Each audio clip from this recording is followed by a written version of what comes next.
আমি আপোনালোকক আজি এই সন্ধিয়া আমন্ত্ৰণ কৰাৰ প্ৰধান কাৰণটো হ'ল 7 জুন তাৰিখে যেটো জিএম কুক আছিলে 16 তাৰিখ এই কুকত যি এক হত্যাকাণ্ড হ'ল ব্ৰুটেল মাৰ্ডাৰ যেটো হ'ল গতিকে সেই ক্ষেত্ৰত আমি 16 তাৰিখে অৰ্থাৎ যোৱাকালি আমি এখন ইয়াতে সভা পাতিছিলোঁ ৰাজহুৱা সভা ইয়াতে 27টা সংগঠনৰ উপৰিও বিশিষ্ট নাগৰিকসকলে ইয়াতে বিভিন্ন মতামত ৰাখিছিল যাতে দেৱৰাম ৰাংহাং আৰু তেওঁৰ সহযোগী যি 6-7জন আছিলে তেওঁলোকৰ ন্যায়ৰ কাৰণে সামাজিক ন্যায় যাতে পায় তেওঁলোকে ক্ষতিপূৰণ যাতে পায় চৰকাৰৰ পৰা বা কোম্পানীৰ অথৰিটিৰ স্বত্বাধিকাৰীৰ পৰা যিখিনি পাবলগীয়া তেওঁলোকৰ এই ক্ষতিপূৰণৰ কাৰণে আমি তেওঁলোকক যিহেতু দুৰ্বল শ্ৰেণীৰ মানুহ বুলি ভাবি লৈ পেলাই এই জনজাতি সম্প্ৰদায়ৰ কাৰ্বি সম্প্ৰদায়ৰ যুৱক পৰিয়ালৰ তেওঁ একমাত্ৰ আহৰণকাৰী আছিল উপাৰ্জনকাৰী আছিল তেওঁলোকক বিভিন্ন ধৰণে ভাবুকি দিয়া হৈ আছিল বিভিন্ন সুৰত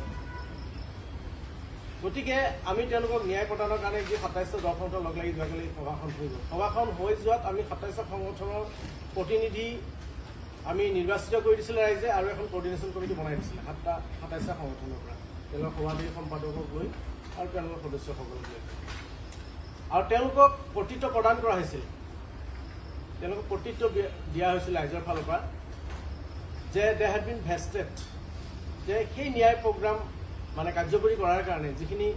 কাৰ্যক্ৰমিকা বা কৰ্মপন্থা ল'ব হাতত গতিকে সেইখিনি তেওঁলোকক পিছদিনাখন বা তেওঁলোকৰ লগত এটা যোগাযোগ চলি থাকিব আৰু সেইকাৰণেই আজি পুৱা আমাৰ কেইজনমান যুৱক আমি পঠিয়াইছিলোঁ আমি সকলোৱে যাব পৰা নাই বিভিন্ন কামত সকলোৱে গুচি যায় আৰু তেওঁলোকক পঠিয়াই দিছিলোঁ যে মালিক পক্ষৰ যোন প্ৰতিনিধি আছিল তেওঁলোকৰ ভাইক বুলি শুনিছোঁ মিত্তাল আৰু যিজন ভিক্টিমাইজ হৈছিলে তেওঁৰ ভনী জোৱাই ভনীয়েক তেওঁলোকে আহিছিলে গতিকে তেওঁলোকৰ লগত কথা পাতিবৰ কাৰণে তেওঁলোকক আমি পঠিয়াই দিছিলোঁ আৰু সেইটো সন্দৰ্ভত কিছুমান উৰা বাতৰি কিছুমান আমি গ্ৰুপত হোৱাটছআপ গ্ৰুপত দেখিছোঁ কিছুমান কথোপকথনত দেখিছোঁ গতিকে ছ'চিয়েল মিডিয়াত দেখিছোঁ সেইটো আমাৰ বেয়া লাগিছে কাৰণ আজি সেই পৰিয়ালকেইটি কি দুখত আছে সেইটো আমি চিন্তা কৰা নাই কিন্তু আমি ন্যস্ত স্বাৰ্থ জড়িত বিশেষ কাৰণত আমি কিছুমানে হয়তো এইবোৰ কিছুমান ষড়যন্ত্ৰ ৰচিছোঁ বা মুখৰোচক কিছুমান আপুনি বাতৰি আমি প্ৰচাৰ কৰিছোঁ গতিকে সেইকাৰণে আমি সংবাদ বন্ধুসকলক মাতি পেলাই এই বিশেষ এই যিটো আমাৰ আজি এই মানে সংবাদ মেল এইখন আমি দিবলগীয়া হ'ল আমাৰ 17 জুন 2025 সোণাপুৰ যোৱা 16/6/2025 তাৰিখে সোণাপুৰ ডিগাৰু গেছ স্থিত শৰাইঘাট বজাৰৰ প্ৰাংগণত যোৱা 7 জুন 2025 ইংৰাজী তাৰিখে সৰুতাৰী মৰকদৌলা স্থিত জিএম কোক ফেক্টৰীত হৈ যোৱা অনাকাংক্ষিত ঘটনা সম্পৰ্কত ডিমৰীয়াৰ প্ৰায় 30টা সংগঠনে মৃত দেৱৰাম ৰাংহাং আৰু আহতসকলক ক্ষতিপূৰণ দিয়া আৰু আইনী প্ৰক্ৰিয়া খৰতকীয়া কৰাৰ ক্ষেত্ৰত এখন ৰাজহুৱা সভা অনুষ্ঠিত কৰে উক্ত সভাত উপস্থিত থকা সকলো দল সংগঠনৰ বিষয়ববীয়াক সাঙুৰি এখন সমন্বয়ৰক্ষী কমিটি গঠন কৰা হয় উক্ত সমন্বয়ৰক্ষী কমিটিয়ে দায়িত্ব আৰু কৰ্তৃত্ব প্ৰদান কৰা সংগঠনৰ প্ৰতিনিধিয়ে মৃতকৰ পৰিয়াল তথা আহতসকলক লৈ মালিক পক্ষৰ লগত ক্ষতিপূৰণ সম্পৰ্কত আজি পুৱা আলোচনাত মিলিত হৈছিল উক্ত ঘটনাকে আলম কৰি সমন্বয়ৰক্ষী সমিতিয়ে দায়িত্ব আৰু কৰ্তৃত্ব প্ৰদান কৰা নেতৃবৃন্দক জনমানসত হেয় প্ৰতিপন্ন কৰাৰ মানসেৰে বিভিন্ন উৰা বাতৰি প্ৰচাৰ কৰি থকা দেখা গৈছে লগতে ডিমৰীয়াৰ কিছু ন্যস্ত স্বাৰ্থ অম্বেষী ব্যক্তিয়ে এই ক্ষেত্ৰত মধ্যভোগীৰ চৰিত্ৰ লৈ সমন্বয়ৰক্ষী সমিতিয়ে লোৱা কাৰ্যসূচীত ব্যাঘাত জন্মৰ বাবে অহৰহ চেষ্টা কৰিছে তেওঁলোকে ষড়যন্ত্ৰত লিপ্ত হৈছে আজি আমি এই সংবাদ মাধ্যমৰ জৰিয়তে আমি সমন্বয়ৰক্ষী সমিতি কাৰ্যপন্থা আৰু সকলো কৰ্মপন্থা সমালোচনা কৰা ব্যক্তিসকলক সকীয়াই দিওঁ যে অনাগত দিনত যাতে তেনে সমালোচনা আৰু মিথ্যাচাৰ অপবাদ দিয়াৰ পৰা তেওঁলোকে বিৰত থাকে অন্যথা তেনে ব্যক্তিৰ বিৰুদ্ধে আমি বিহিত যি গণতান্ত্ৰিক ব্যৱস্থা আইনী ব্যৱস্থা আমি ল'বলৈ বাধ্য হ'ম গতিকে এইখিনিয়ে থুলমূল মূল কথাটো এইখিনি আছিল আজি প্ৰেছ মিটত আৰু যিখিনি আমি কাৰ্যপন্থা লৈছিলোঁ আমাৰ 23 তাৰিখে যিটো কাৰ্যসূচী আছে সেইটো আমাৰ হ'বই আৰু 23 তাৰিখৰ যিটো আমি সমদল কৰি পেলাই সোণাপুৰ নিৰ্মাণক্ষেত্ৰৰ পৰা CDC কাৰ্যালয়লৈকে যাম প্ৰতিবাদী কাৰ্যসূচী শান্তিপূৰ্ণ প্ৰতিবাদী কাৰ্যসূচী হ'ব ইয়াৰ লগতে আমি এটা কথা স্পষ্ট কৰি দিব বিচাৰিছোঁ যে যি আমি 24 ঘণ্টীয়া সকলো উদ্যোগক ইয়াতে থকা সৰু ডাঙৰ যিবোৰ উদ্যোগ আছে এই উদ্যোগসমূহক সেই মৃতকৰ আৰু আহতসকলৰ পৰিয়ালৰ আৰু যি শ্ৰমিকৰ যি ন্যায় অন্যায় যে তেওঁলোকে কৰিছে তাৰ স্বাৰ্থত সন্মান জনাই পেলাই আমি 24 ঘণ্টীয়া ইয়াত থকা যিবোৰ কোম্পানী আছে লঘু আৰু গুৰু যিবোৰ উদ্যোগ আছে সেইবোৰ আমি বন্ধ ৰখাৰ বাবে আহ্বান জনাইছিলোঁ অৰ্থাৎ সেইটো 22 তাৰিখে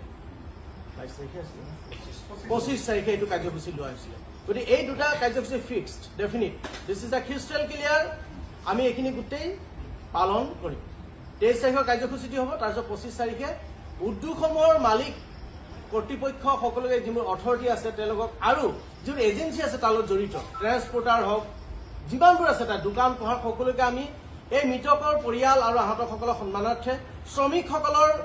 ন্যস্ত যি তেওঁলোকৰ স্বাৰ্থ জড়িত হৈছে চিকিৎসা সেৱাৰ পৰা আদি কৰি বঞ্চিত যে হৈ আছে প্ৰত্যেকটো ইণ্ডাষ্ট্ৰীত তেওঁলোকৰ স্বাস্থ্যজনিত সমস্যা আহিছে খাদ্য সমস্যা আহিছে তেওঁলোকে দৰমহা ভাত্তা এইবোৰৰ পৰা বঞ্চিত কৰিছে তাক সন্মান জনোৱাৰ কাৰণে মালিক পক্ষ আৰু সকলো এজেঞ্চি আমি 25 তাৰিখে 25 তাৰিখৰ পৰা আমি 24 ঘণ্টীয়া আমি যিকোনো উদ্যোগ বন্ধ ৰখাৰ বাবে দাবী কৰিছোঁ এতিয়া ইয়াৰ লগত জড়িত কথাটো আকৌ কিছুমান কথা জড়িত হৈ আছে কাৰণ আমাৰ এনেকুৱা ধৰণৰ উৰা বাতৰিত বিভিন্ন পক্ষ ইয়াত জড়িত হৈ পৰিছে